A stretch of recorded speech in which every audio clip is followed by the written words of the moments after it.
প্রিয় দর্শক, এমআর নিউজে আপনাদের স্বাগত জানাচ্ছি। আমি মাজারুল ইসলাম রিফাত।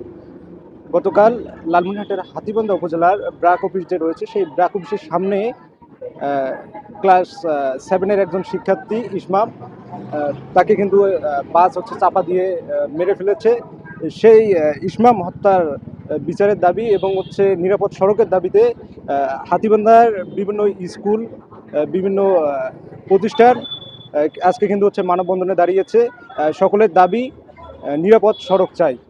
গতকাল ইসমামকে যখন গাড়ি চাপা দিয়েছিল, সেটা কোনো গাড়ি চাপা ছিল না। ইসলামের সাইড দিয়েই যাচ্ছিল, কিন্তু এই ঘাতক বাসের ড্রাইভার ইচ্ছাকৃত এই ইসলামকে হত্যা করেছে।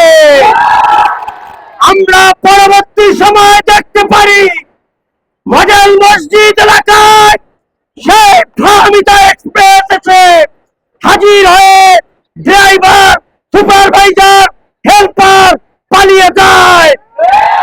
আমার প্রশ্ন, এসএস হাই স্কুলের সাবেক গর্বিত শিক্ষার্থী হিসেবে আমার প্রশ্ন, এই বাস পরবর্তীতে হাতীবান্ধা কার ইশারায়, কার ইঙ্গিতে হাতীবান্ধায় থানায় না গিয়ে, হাইওয়েতে না গিয়ে এই বাস রাতের আধারে হাতীবান্ধা ত্যাগ করলো?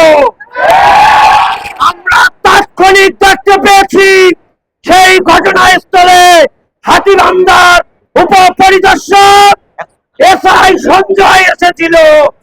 সঞ্জয় সাহেব এসেছেন। সঞ্জয় সাহেব ওই গাড়িতে কোনো চাবি পাননি। তাহলে সঞ্জয় সাহেব আপনার ইশারায় এই বাস এই এলাকা ত্যাগ করেছে।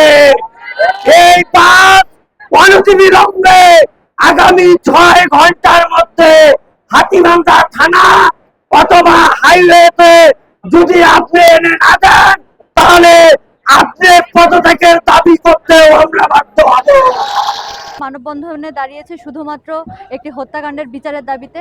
আমরা চাই এই হত্যাকাণ্ডের বিচার যেন সুষ্ঠুভাবে তদন্তের সাথে বিচার কার্য যেন সম্পূর্ণ করা হয়। এজন্য হাতীবান্ধা প্রশাসন এবং ঊর্ধ্বতন কর্তৃপক্ষের আমরা দৃষ্টি আকর্ষণ করছি, এবং অবশ্যই আমরা নিরাপদ সড়ক চাই। আর যেন কোনো প্রাণ অঝরে ঝরে না যায়, আর যেন কোনো মায়ের বুক খালি না হয়। আমাদের দাবি এটাই।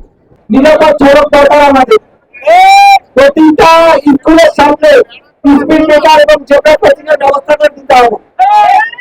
হাতীবান্ধা মেডিকেল রোড থেকে হাতীবান্ধা আদর্শ স্কুল বাজার পর্যন্ত সর্বোচ্চ গতিসীমা 30 করতে হবে। এই দাবিগুলো যদি আমাদের পূরণ করতে পারে, তাহলে হয়তো আমাদের এই রাস্তায় আর কোনো সড়ক দুর্ঘটনা হবে না।